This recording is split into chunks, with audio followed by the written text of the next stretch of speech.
नमस्कार, मैं अशोक व्यास हूँ और जैसा कि हम सब जानते हैं, जीवन विलक्षण है और अनंत संभावनाओं से भरा हुआ है। इन संभावनाओं में से हम क्या प्रकट करते हैं, वो हमारी पहचान बनाता है और एक ऐसी पहचान जो कॉर्पोरेट वर्ल्ड से होते हुए काव्य जगत में, पब्लिशिंग और वरिष्ठ साहित्यकार के रूप में साथ चलते हुए सुप्रीम कोर्ट के अटॉर्नी के रूप में भी सक्रिय एक विलक्षण प्रतिभा के धनी आज हमारे अतिथि हैं डॉक्टर संजीव कुमार। संजीव जी, आपका स्वागत है। हमारे दर्शकों के साथ मिले हैं आप विनम्रता से झुकते हुए। नमस्कार। जैसे स्क्रीन पर आए आप झुक गए। तो झुका अच्छा। हुए रहने से ये अच्छे बिल्कुल। लोगों का, समझदार लोगों का यही होता है कि जब वो आगे बढ़ते हैं या सब कुछ बड़ा होता है तो वो झुक जाते हैं।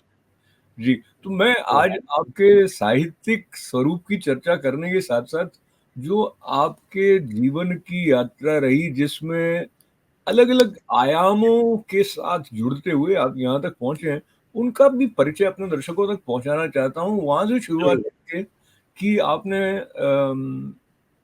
एक अपनी मेधा का परिचय कॉर्पोरेट जगत में जैसे दिया, उसका और जो अनुभव आपका वहाँ के कार्य करते हुए फाइनेंशियल फील्ड से, मैनेजमेंट से लेते हुए विविध प्रकार के संघर्षों का, उसका थोड़ा-सा अ, संक्षिप्त परिचय हमें दें। देखिए, सबसे पहले तो मैं आपको बहुत बहुत धन्यवाद देना चाहता हूँ वाइड एंगल कार्यक्रम में हमें अवसर देने के लिए, और मैं आभारी हूँ इसके लिए। अब आपके प्रश्न के बारे में जहाँ तक सवाल उठता है, तो मैं ये कहना चाहूँगा कि मैंने अपने जीवन का प्रारंभ और व्यवसाय का प्रारंभ 1975 में किया था।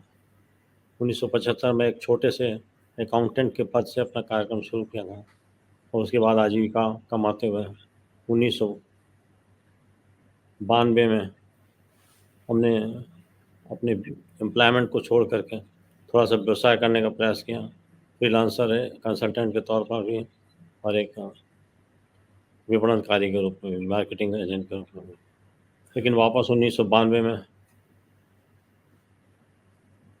1993 में वापस मैं सेवा के क्षेत्र में आ गया, और तब से लगातार 2015 तक मैं अपने कार्य में संलग्न रहा। कॉर्पोरेट जगत का मैंने हर स्तर देखा, और अंतिम स्थिति में मैं एग्जीक्यूटिव डायरेक्टर बजाज ग्रुप के पद पर तकरीबन 5 साल से शोभित रहा। वहाँ पर इतना कुछ करने को मिला, इतना कुछ करने को मिला कि बस मैं कल्पना ही कर सकता था कि मैं इतना कुछ सीख सकता हूँ, इतना कुछ कर सकता हूँ। तो एक छोटे से अकाउंटेंट से लेकर के एग्जीक्यूटिव डायरेक्टर के पद का सफ़र बहुत ही रोचक रहा, बहुत ही उतार चढ़ाव भरा रहा, अनुभव मिला। और उसके बाद फिर मैंने फैसला किया अब मैं थोड़े दिन अपने लिए भी जीऊँगा। अपने लिए जीऊँगा मतलब एक फ्रीलांसर एडवोकेट के तौर पर, एक साहित्यकार के तौर पर अपनी जो इच्छाएँ हैं, जो कल्पनाएँ हैं, उनको भी साकार करने का प्रयास करूँगा। और मैंने इसीलिए 2016 में कॉर्पोरेट जगत को विदा कह दिया, और तब से निरंतर उसमें मैं अपनी प्रैक्टिस, अपनी लिखाई और प्रकाशन, क्योंकि संयोग से शुरू हो गया, लेकिन अब तो जीवन का अंग बन चुका है, और मैं इन तीनों चीज़ों के साथ बड़ा खुश हूँ, बहुत ही हर्ष के साथ जीवन बीत रहा है। तो मैं प्रसन्न हूँ कि संजीव जी हमारे साथ हैं और उनसे प्रेरित होने वाले कई तत्वों में एक बात ये है कि एक मनुष्य संकल्प करता है और कई लोग 1-2 किताबें भी लिख दे तो बहुत बड़ी बात हो जाती है। आपने 197 I think somewhere around that पुस्तकें आपकी प्रकाशित हो चुकी हैं, 197। एम आई राइट? जी, देखिए, हमने लॉ और लिटरेचर दोनों ही क्षेत्रों में अपनी कलम चलाई है। तो मुझे एक लेखक बनने का शौक़ था, तो हमने लॉ के क्षेत्र में किताबें लिखी, और अब तक टोटल 40 किताबें लॉ के क्षेत्र में हम लिख चुके हैं विभिन्न विषयों पर। इसमें रमैया की कंपनी एक्ट का अपडेशन भी शामिल है,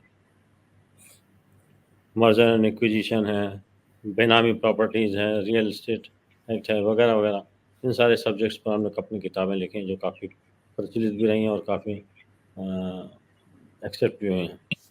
इसके बाद साहित्य के क्षेत्र में अगर कहूँ तो मेरी पहली कविता 1976 में प्रकाशित हुई थी और तब से मैं निरंतर साहित्य सृजन करता रहा। ये भले है कि प्रकाशन हमारा 2000 में आकर के पहला प्रकाशन प्रारंभ हुआ, लेकिन तब से अब तक वो सारी जो लिखा वो मेरी सामग्री रखी हुई थी। उस सामग्री को हमने एक शक्ल दी और धीरे धीरे सबको प्रकाशित कर दिया। तो अब तक 193 पुस्तकें हमारी प्रकाशित हो चुकी हैं साहित्य के क्षेत्र में और 15 पुस्तकें हमारी प्रकाशित हो चुकी हैं अंग्रेजी में विभिन्न विषयों पर। इस प्रकार टोटल जो संख्या बनती है 248 किताबों की। और गजब है। और आपके प्रकाशन के द्वारा भी कितनी पुस्तकें प्रकाशित हो चुकी हैं? प्रकाशन का कार्य हमने नवंबर 2016 में निश्चित किया था कि प्रकाशन में आने वाली कठिनाइयों को ध्यान में रखते हुए मैं स्व प्रकाशन की ओर अग्रसर हो रहा था और तभी मैंने विचार किया जब स्व प्रकाशन करेंगे तो और लोगों को भी ये सुविधा क्यों न दी जाए, उन्हें भी तो ये कष्ट आ रहा होगा, उन्हें भी तो ये परेशानी महसूस हो रही होगी।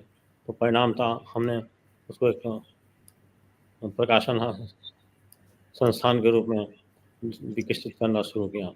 2017 में समझिए हमने बाहरी लोगों के साथ साथ कभी किताबें भी पब्लिश करनी शुरू कर दी और अब तक तकरीबन 1060 किताबें हम पब्लिश कर चुके हैं, जो कि अपने आप में एक रिकॉर्ड जैसा है। बिल्कुल। तो ये सारी बातें चमत्कृत करने वाली हैं और सामान्यतः एक ऐसी धारणा रहती है कि जो फाइनेंशियल डेटा के साथ में सहज महसूस करने वाला मन है, वो काव्य जगत में रस नहीं ले पाए, ऐसी एक धारणा रहती है। आपको क्या लगा जो वो अनुभव था आपका और फिर आपके भीतर का जो कवि था उसके मुखरण में दोनों एक दूसरे के पूरक रहे या वो बाधा कहीं रही? नहीं है, हम कोई बाधा नहीं रही। आपको सच बताऊं व्यास जी, कि कविता तो मेरी बचपन की मोहब्बत है। मैं 1975 में मैं 15 वर्ष का था, तब से मैंने कविता लिखना शुरू की और तब से लिखता रहा। तो वो मोहब्बत, बचपन की मोहब्बत तो जल्दी जल्दी छूटती नहीं, पहली चीज़। दूसरी चीज़ क्या है कि कविता आत्मा से लिखी जाती है। कविता शब्दों का हेर फेर नहीं है, वो कहानी नहीं है कि एक क्रम में जाकर के आप कुछ लिखते रहें। कविता कविता है और जब तक वो काव्य रस से भरपूर नहीं होगी तब तक उसे कविता कहा जाना निरर्थक होगा। तो ये लिखना से किसी के लिए आसानी से पॉसिबल नहीं है। ये तभी संभव है जब आपकी आत्मा से आवाज़ निकले, और आत्मा से आवाज़ निकलती हैं तो वो मोहक होती हैं। बिल्कुल सही आपने कहा। और उसके साथ-साथ हर विधा की अपनी कुछ विशेषता होती है। अधिकतर लोग जब लिखना प्रारंभ करते हैं संजीव जी, तो रोमांटिक पोएम से ही शुरू करते हैं। आपने कहा कि आपका पहला प्रेम कविता रहा है। आपको पठनीयता के साथ जुड़ी हुई कविताएँ आप लिखते अधिक हैं या ऐसी जो कि मंच से सुनाई जाएँ और आपको स्वयं अपनी कविताएँ याद रहती हैं कुछ? कुछ तो याद रहते हैं, कुछ याद करने की कोशिश करता हूँ। कोई ऐसी देखिए, कविता जो अक्सर आप सुनाते रहे हों, कहीं याद हो तो सुनाएँ? सबसे पहले मैं आपको अपनी सबसे पहली पहली कविता की कुछ पंक्तियाँ सुनाना चाहूँगा, स्वागत है। क्योंकि वहाँ से आप महसूस करेंगे कि हमने अपनी यात्रा कहाँ से प्रारंभ की थी या जी, किस भाषा स्तर से प्रारंभ किए थे। तो 1 सेकंड लूँगा। बिल्कुल। पहली कविता थी, शीर्षक था प्रतीक्षा और शब्द थे, प्राण तेरे प्राण की मैं एक इच्छा हूँ। वाह! प्राण तेरे प्राण की मैं एक इच्छा हूँ, द्वार पर तेरे खड़ी हूँ मैं प्रतीक्षा हूँ। वाह! द्वार पर तेरे खड़ी हूँ मैं प्रतीक्षा हूँ।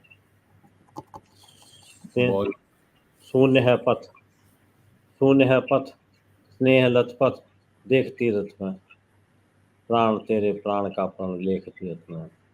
स्नेह के उपमान की नृत्य एक शिक्षा हूँ, द्वार पर तेरे खड़ी हूँ मैं प्रतीक्षा हूँ। वाह! तो ये भाषा हमने शुरुआती दौर में लिखी, लेकिन धीरे धीरे हमने महसूस किया कि ये भाषा कोई थोड़ी कठिन है, इस भाषा में थोड़ी नरमी लाई जानी चाहिए। सही कहा आपने। और हमने स्वयं इस चीज़ से परिवर्तन किया। हमारी दूसरी इस तरह की भाषा में संध्या पर मैंने कुछ लिखा, कुछ पंक्तियाँ सुनाऊंगा। जी, स्वागत। ताम्र दीप्ति श्यामल छवि सुंदर, उत्तर क्षितिज से आती भू पर, श्यामा अरुण तन कांति अचंचल, तापस पारिधान से स्वल कर, सौम्य तापसी बाला मुग्धा, शुभ कर सुषमा जीवन सुखता, वगैरह वगैरह। तो हमारी भाषा का द्वितीय स्तर बदल के यहाँ आया।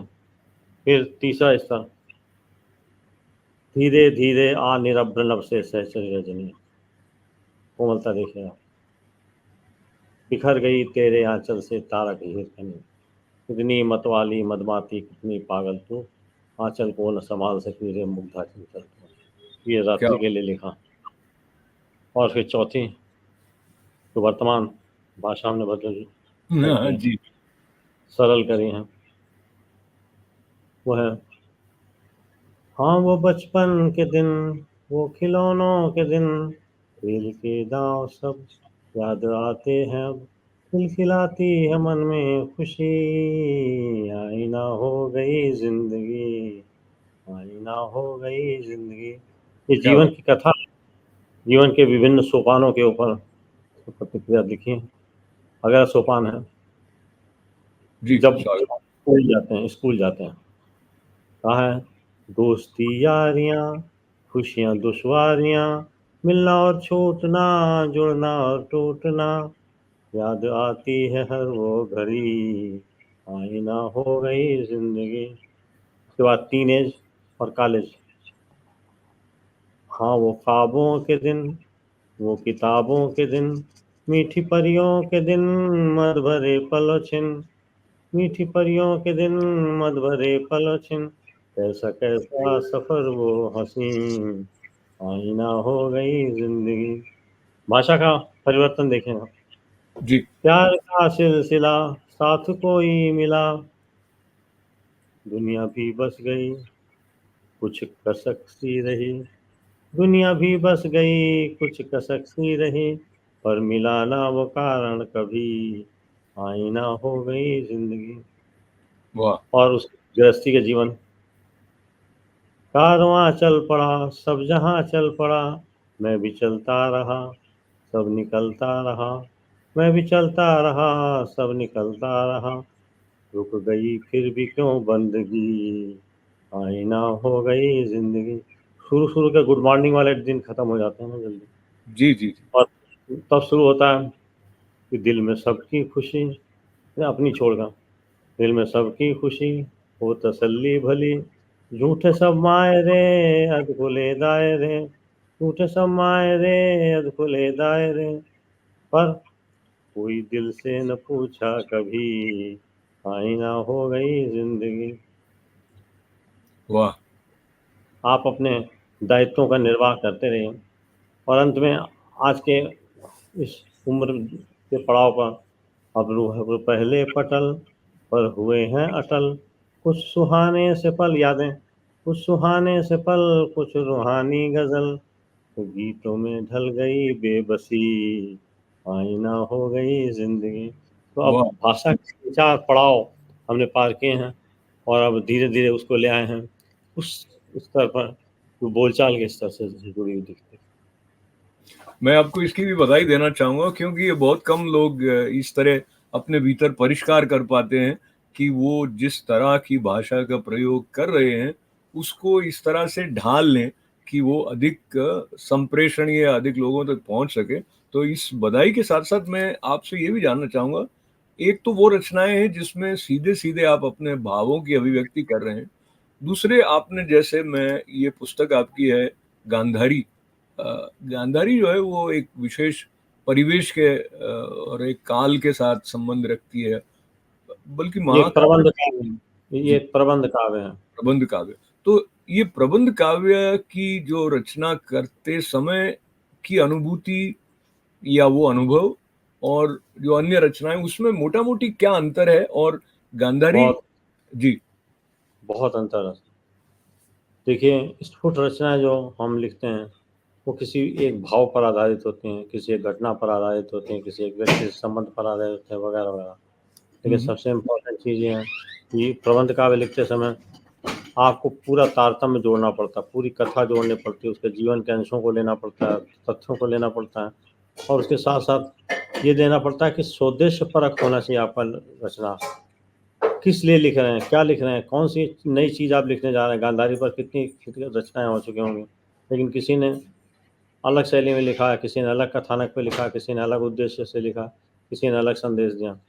गांधारी को ही ले लें तो एक शोध कार्य करना पड़ता है हमें इन प्रबंध कार्यों के पहले। हम्म। जहाँ तक स्फुट रचना है, जब जो मन में आया उसे लिख लिया, जो भाव में बना उसी पर लिख लिया, लेकिन ऐसा प्रबंध काव्य के साथ नहीं होता।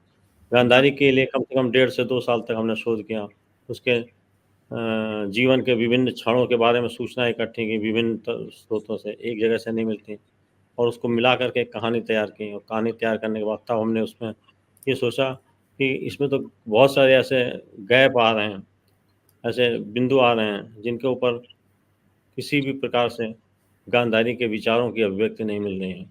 ये नहीं मिल रहा है कि गांधारी ने इस समय क्या सोचा होगा, या इस समय क्या कहा होगा, या क्यों नहीं कहा, या क्यों नहीं सोचा। इन सारे प्रश्नों को मैंने इकट्ठा किया, उन प्रश्नों के आधार से कहानी की बनावट की, और तब किताब लिखी। जी, तो संजीव जी, मैं इसके लिए भी आपको बधाई देना चाहूँगा, क्योंकि इसकी जो पठनीयता है, वो एक रसमय प्रवाह लेकर पाठक को आनंद के साथ कुछ नई सूचनाओं, कुछ नए ढंग से एक भाव के स्पर्श तक पहुंचाती है। और आपकी इस गांधारी प्रबंध काव्य के 5वां जो अंश कहें, उसका कुछ पंक्तियां मैं अपने दर्शकों तक आपकी उपस्थिति में पहुंचाकर एक प्रश्न की तरफ आऊंगा। आप कहते हैं, धृतराष्ट्र पत्नी महारानी गांधारी जानी जाती है पतिव्रता, त्याग मूर्ति एवं महान, इसलिए ही करना है उन पर प्रश्न संधान। हे महारानी गांधारी, पूछना चाहता हूं तुमसे कुछ बातें, कुछ जन की, कुछ मन की, कुछ दीन की, कुछ दुनिया की, और कुछ तुम्हारे मन की, महाभारत की भी। और फिर वो कहती हैं कि पूछो कितने ही प्रश्न, हम उत्तर देंगे जब तक शेष है मेरे प्राण।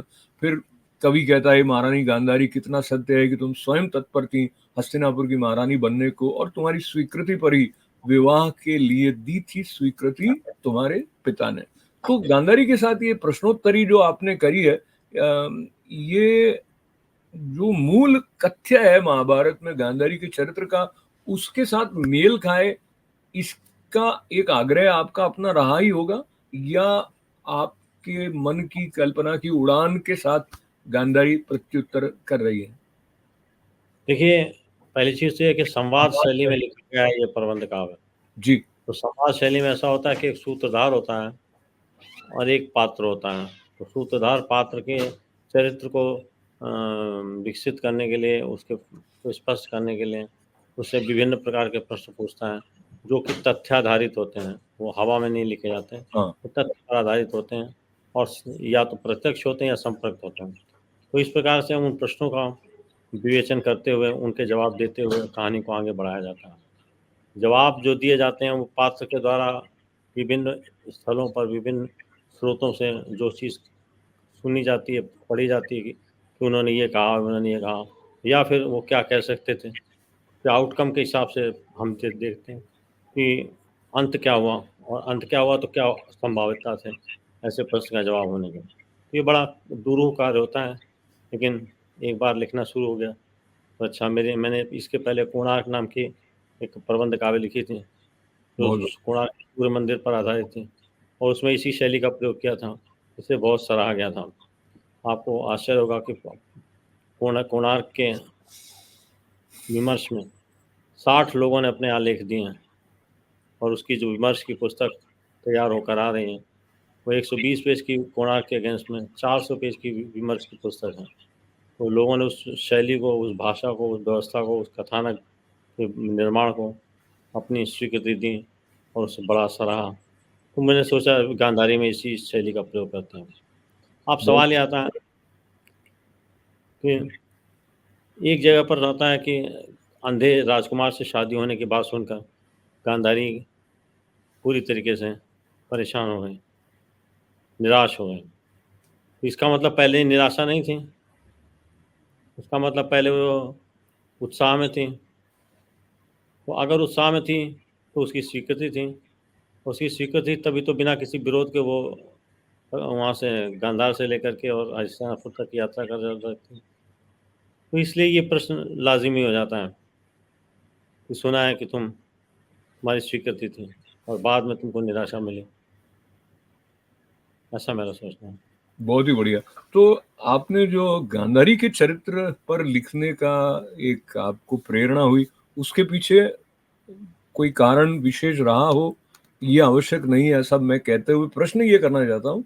गांधारी का जो चरित्र है, जो वर्तमान परिस्थितियाँ हैं, उसमें जिन घटनाक्रम से गांधारी गुजरती हैं, जो निर्णय लेती हैं, जैसे आँख पर पट्टी बाँधने का निर्णय हुआ, उसके साथ-साथ आप क्या एक सांकेतिक रेलेवेंस आप देखते हैं गांधारी के अनुभवों से हमारे आज के समाज में, या क्या ऐसी दृष्टि है जो आपको लगता है हमारे लिए सीखने लायक है? देखिए, पहला प्रश्न आपने पूछा आँख पर पट्टी क्यों बाँधे? वर्तमान परिप्रेक्ष्य में कोई भी स्त्री, चाहे पति अंधा हो, काना हो, कुबड़ा हो या लंगड़ा हो, इस तरीके का कोई निर्णय नहीं लेगी। दूसरी चीज़, कोई भी ऐसी स्त्री अपनी स्वच्छंदता को गिरवी नहीं रखेगी। तो ऐसी बात को अगर सामने से देखा जाए और मैंने मनोवैज्ञानिक रूप से देखा जाए, तो सिर्फ 2 ही परिस्थितियों में मैं मनोवैज्ञानिक रूप से ऐसा संभव था। पहला, जब व्यक्ति अति अवसादग्रस्त हो जाए, तो हाईली डिप्रेस्ड कंडीशन में इस तरीके का निर्णय ले ले। दूसरा, जब उसके मन में प्रतिशोध की ज्वाला पैदा हो जाए। तो सवाल ये उठता है कि गांधारी की परिस्थिति में जब उसको वहाँ से ला करके अंधे राजकुमार से शादी करवाई जा रही थी, तो ऐसी दशा में स्त्री क्या सोचेगी? ये मेरा प्रश्न है। और इस प्रश्न के उत्तर को या उस प्रश्न की परिस्थिति को सोचने के लिए मैंने गांधारी के रूप में विचार किया। तो मैंने ये पाया कि अगर मैं गांधारी होता, तो मैं ऐसा कभी स्वीकार न करता, और अगर स्वीकार करता तो उसको निभाता, और अगर उसको निभाता तो पट्टी नहीं बाँधता। तो इस प्रकार पट्टी बाँधने की स्थिति में मैं सामान्य परिस्थिति में उत्पन्न नहीं होता। लेकिन विशिष्ट परिस्थिति, यदि मुझे इस बात से गुस्सा आ जाए, मैं अपने आप को असफल या अक्षम पाऊँ, तो मैं उस परिस्थिति से विलग हो सकूँ और अपने मन का कर सकूँ। तो ऐसी स्थिति में क्या होगा, मेरे लिए कोई रास्ता नहीं। तो 2 ही रास्ते बचते हैं फिर। पहला, या तो मैं आत्मदाह कर लूँ, आत्महत्या कर लूँ, या दूसरा प्रतिशोध लेने के लिए तैयार हो जाऊँ। तीसरा कोई रास्ता नहीं बचता।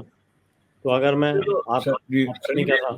जी संजीव जी, ऐसा है कि चूंकि आपकी रचना है वो पाठक को अपनी कल्पनाशीलता या अपने चिंतन के साथ आगे बढ़ने की प्रेरणा देती है, तो मैं इस संबंध में एक और संभावना देखता हूँ गांधारी के मन में बैठ के, जैसा कि हम आमतौर पर पढ़ते आए हैं कि वो जिस तरह का जगत उसके पति के लिए है, देख नहीं पाने के कारण उसका अनुभव और उस प्रकार के जीवन को अपनाए, ऐसे भाव से उन्होंने आँख पर पट्टी बाँधी।